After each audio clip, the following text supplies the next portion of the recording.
الحمد لله رب العالمين والصلاة والسلام على سيد الأنبياء والمرسلين وعلى آله وأصحابه ومن تبعهم بإحسان إلى يوم الدين أما بعد بزرگان محترم وقابل احترام مائیں اور بہنیں،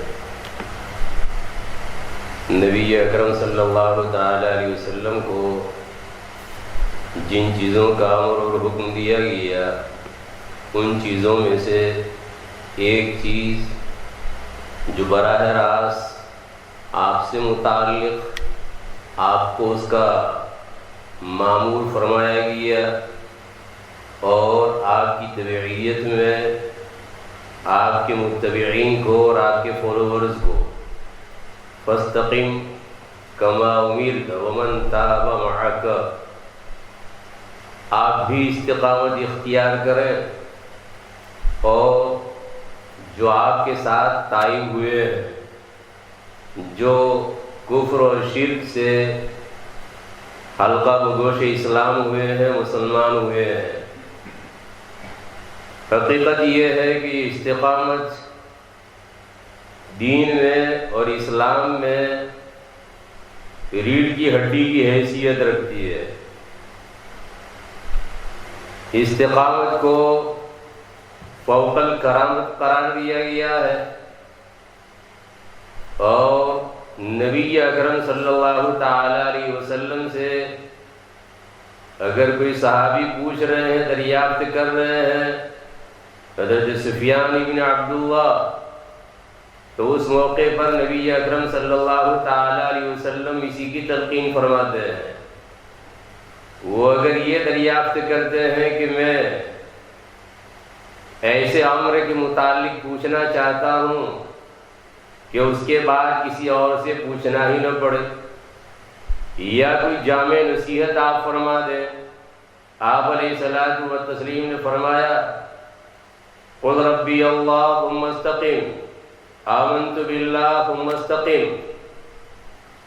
نبی اکرم صلی اللہ تعالی علیہ وسلم نے حضرت انس رضی اللہ تعالیٰ عنہ کی روایت میں ان الذین قالوا ربنا اللہ ثم استقاموا کی تلاوت فرمائی اور ارشاد یہ فرمایا کہ قد قال الناس، لوگوں نے یہ کہا، پھر کیا ہوا، ثم کفر اکثرهم، پھر اکثر نے اس کا حق ادا نہیں کیا۔ تو ربنا اللہ کہا، حق ادا نہیں کیا، کفر اختیار کیا۔ نبی اکرم صلی اللہ تعالی علیہ وسلم ارشاد فرماتے ہیں فمن مات علیہا فہو ممن استقام، جو آدمی اس پر قائم دائم رہا، اسی پر اس کا وصال ہوا ربنا اللہ پر، تو وہ استقامت اختیار کرنے والوں میں سے ہے۔ نبی اکرم صلی اللہ تعالی علیہ وسلم کو جس چیز کا حکم دیا گیا یعنی استقامت کا، آپ علیہ الصلوۃ والتسلیم نے ہر موقع پر اور ہر محل میں استقامت کو اس طرح مضبوطی کے ساتھ تھامے رکھا کہ باید و شاید آپ علیہ الصلوۃ والتسلیم کی استقامت جیسی استقامت کا کوئی نمونہ پیش نہیں کر سکا، نہ کر سکتا ہے، نہ کر سکے گا۔ نبی اکرم صلی اللہ تعالی علیہ وسلم کو اس دعوت و تبلیغ اور رسالت اور احکام الہیہ کی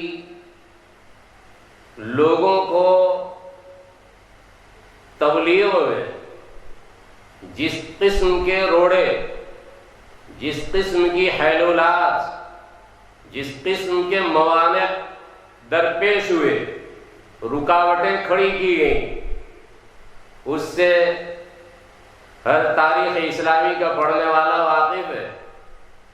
نبی اکرم صلی اللہ تعالی علیہ وسلم نے ارشاد فرمایا کہ چاہے تمہاری طرف سے جمال کا اظہار ہو، چاہے تمہاری طرف سے جلال کا اظہار ہو، چاہے تمہاری طرف سے نرمی کا معاملہ ہو، ترغیب کا معاملہ ہو، چاہے تمہاری طرف سے ترہیب کا معاملہ ہو، ڈرانے کا معاملہ ہو، چاہے تمہاری طرف سے اپنے زعم میں سب سے زیادہ روشن، سب سے زیادہ واضح، سب سے زیادہ نورانی چیز آفتاب اور مہتاب جو جلال و جمال کا مظہر، اور تمہارے اعتبار سے محال عادی، اس کو لانا محال عادی کہ کوئی آفتاب اور مہتاب کو اپنی جگہ سے یہاں نہیں لا سکتا۔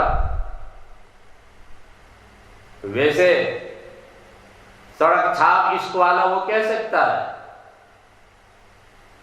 کہ میں تیرے لیے ستارے توڑ کے لاؤں، لیکن ستارے توڑنا کاریگار ہے۔ تو ابھی میں نے محال عادی ذکر کیا ہے، ہو سکتا ہے کہ محال کی کسی اور کیٹیگری میں اس کو پہنچایا جائے۔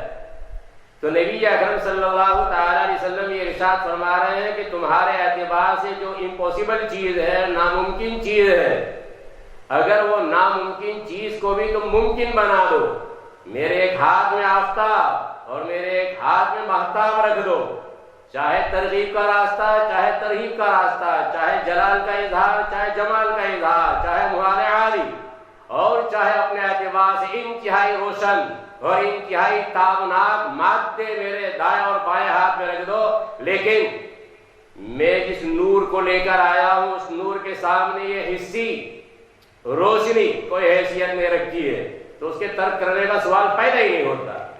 نبی اکرم صلی اللہ تعالی علیہ وسلم کی یہ استقامت ہے جس کا آپ علیہ الصلوۃ والتسلیم کو حکم دیا گیا، اس پر آپ علیہ الصلوۃ والتسلیم کی بجاوری۔ ہاں کچھ واقعات اس قسم کے ہوں گے، ان واقعات میں انسان یہ سمجھتا ہے کہ آپ علیہ الصلوۃ والتسلیم کو جس چیز کا بعد میں حکم دیا گیا، آپ علیہ الصلوۃ والتسلیم پہلے اس کو ادا کیوں نہیں کر رہے ہیں؟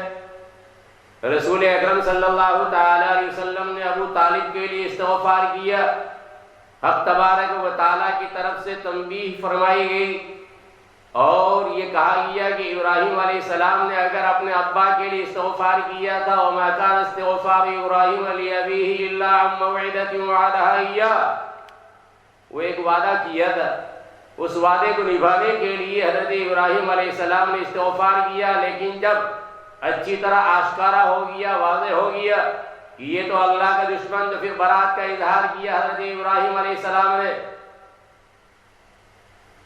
اب سوال یہ پیدا ہوتا ہے کہ حضرت ابراہیم علیہ السلام نے اولا استغفار کیوں کیا اپنے ابا کے لیے؟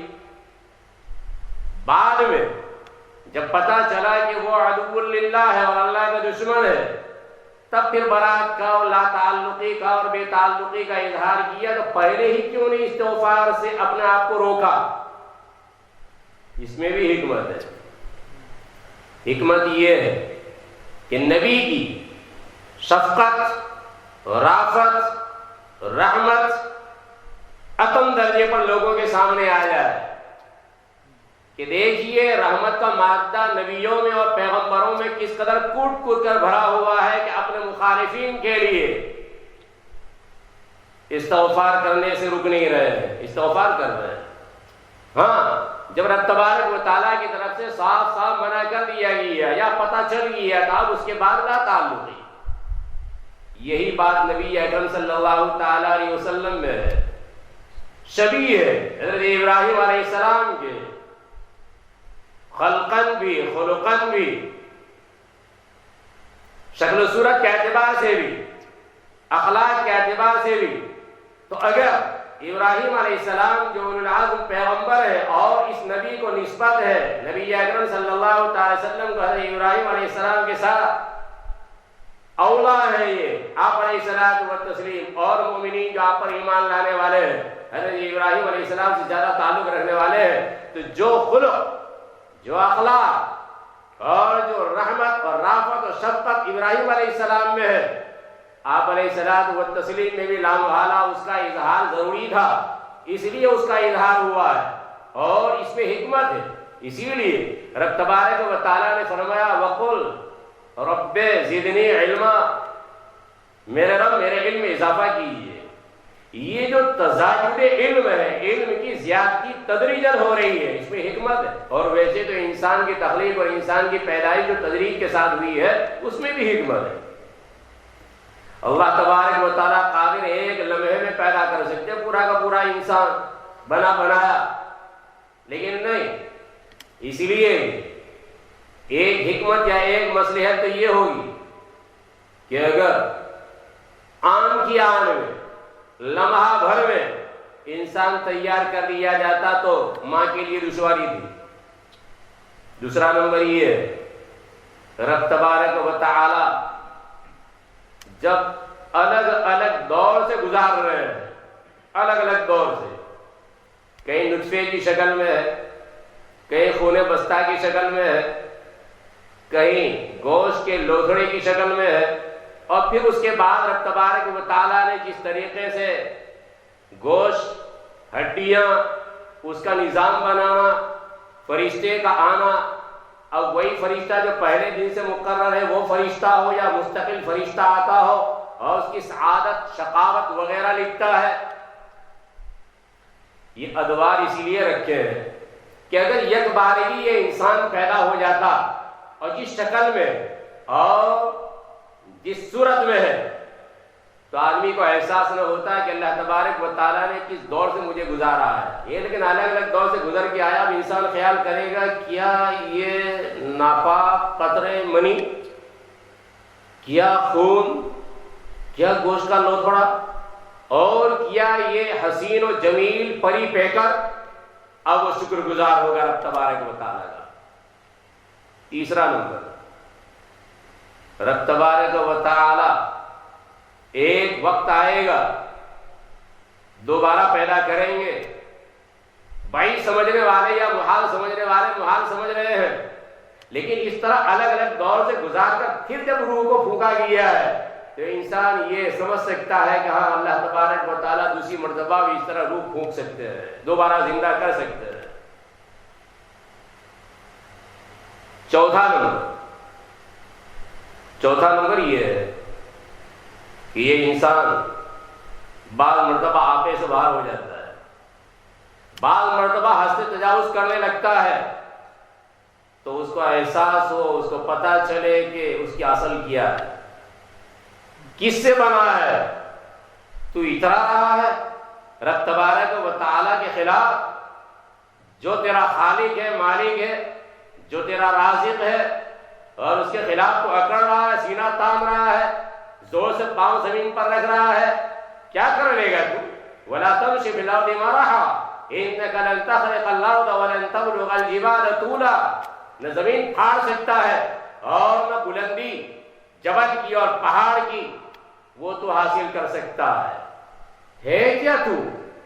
ناپاک منی کا قطرہ، پھر اس کے بعد تیرا یہ دور تھا، یہ دور تھا، تو اس کو یاد رکھ۔ تو رب تبارک و تعالیٰ اس طرح سبق دینا چاہتے ہیں، اور بھی کئی حکمتیں ہوگی رب تبارک و تعالیٰ کی۔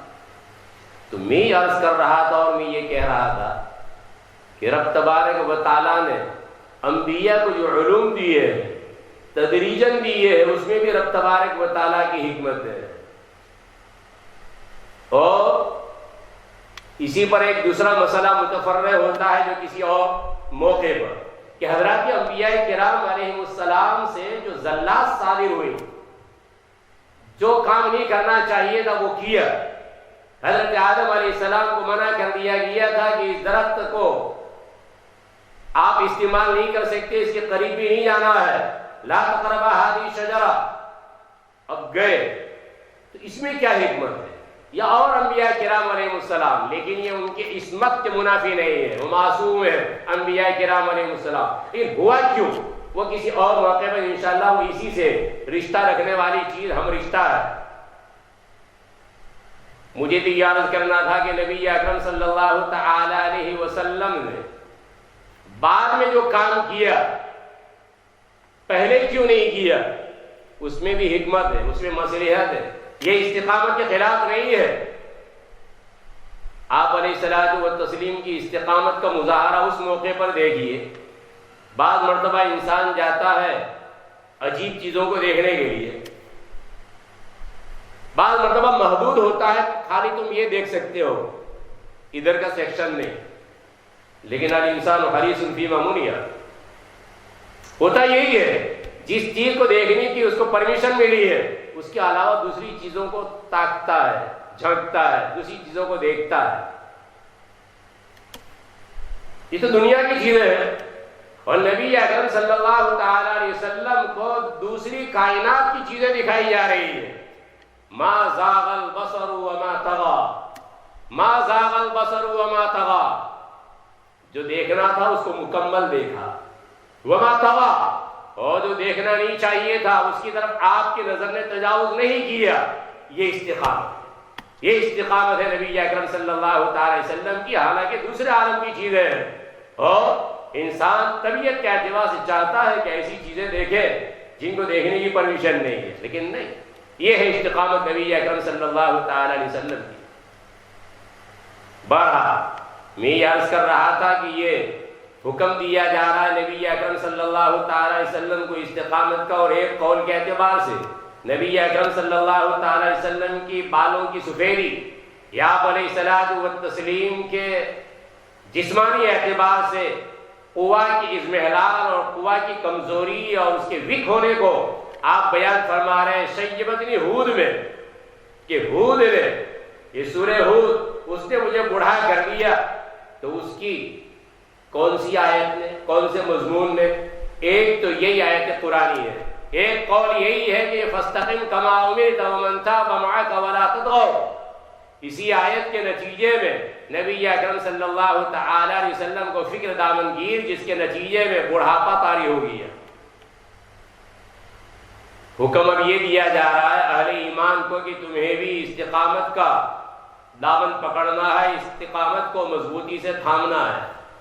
جیسے رب تبارک و تعالیٰ کی الوہیت کے باب میں، رب تبارک و تعالیٰ کی وحدانیت کے باب میں، رب تبارک و تعالیٰ کی ذات کے باب میں، رب تبارک و تعالیٰ کی صفات کے باب میں، مختصر یہ کہ عقائد کے باب میں، عبادات کے باب میں، معاملات کے باب میں، معاشرت کے باب میں، اخلاق کے باب میں، ان تمام امور میں تمہیں استقامت کا مظاہرہ کرنا ہے.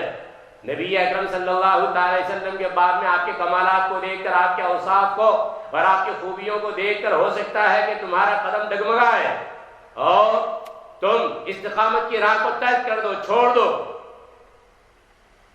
کہ وہاں بھی تمہیں ایک حد میں رہنا ہے.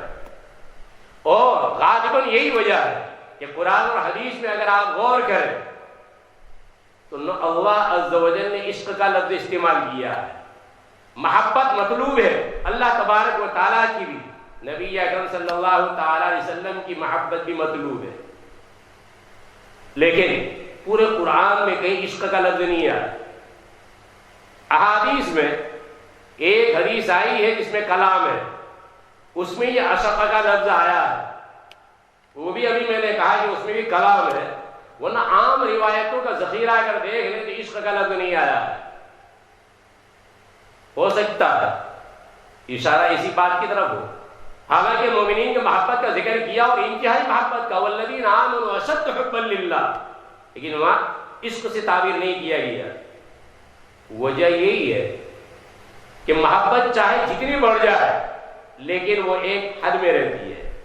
اور عشق کا معاملہ ایسا ہے کہ عشق وہ دائرے سے، حد سے، جو سرکل ہے اس سرکل سے باہر تجاوز کرنے پر بعض مرتبہ انسان کو آمدہ کرتا ہے.